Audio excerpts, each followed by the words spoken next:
Okay. All right, so how you doing today, sir? I'm doing well. So I'm going around today, and in light of current events, I'm asking people, what do you think about what's going on in Turkey? Well, I don't really know. You don't know? You haven't heard of it? No. Do you watch, are you like normally somebody who watches the news, or? I watch ESPN. Gotcha, okay, so, I don't really watch the news too much. well, basically in Turkey, there was a handful of people who were going to protest the government, this is in Istanbul, Turkey, protest the government from destroying the last park in town to build a mall, which every town has a mall over there. And immediately the cops came in and used tear gas and rubber bullets to chase them out, and this prompted a huge response from the people who now over 42,000 people have by foot marched into this square and are now protesting the government, calling for the government to step down.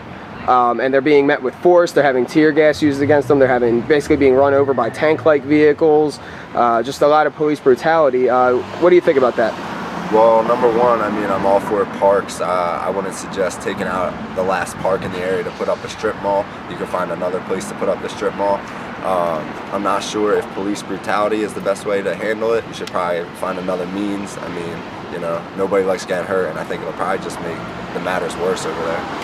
What do you think that has to say about like the government and its willingness to use force? Like, can you think of any examples in this country where something like that has happened?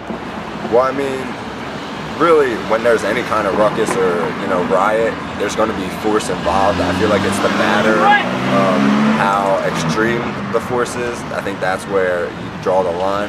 But I don't really see tanks rolling in or anything like that here in America.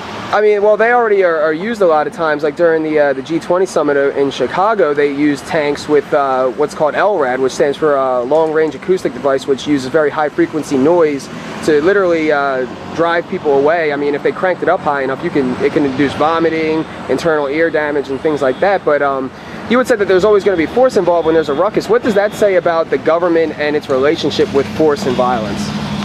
Well,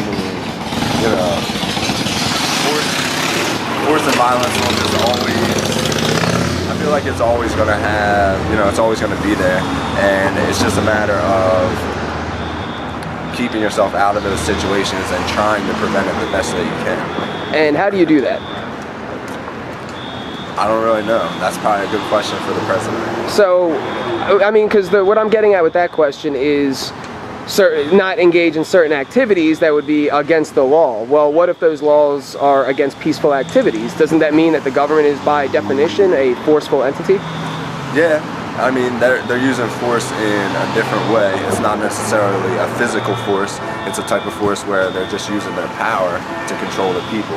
And that all goes back to how willing are you to let the government have a hand in your life. And so, there's some people who say that there should be a smaller government, and some people believe there should be a bigger government. I, for one, think that we should have the right to do a lot more things, and the government should stay out of certain situations. I would tend to agree with you. All right, well, thanks for your time, and if you get a chance, I suggest looking into the story of what's going on in Turkey. It's been 5 days now. There's tens of thousands of people all calling for the step down of the government over there, and who knows what's going to happen. They're trying to call it part of the Arab Spring, and it's an evolving story, and it's pretty interesting, so I suggest you check it out. Awesome, thanks. All right, well, thank you. Have a good one. Yeah. All right, man. Have a good one.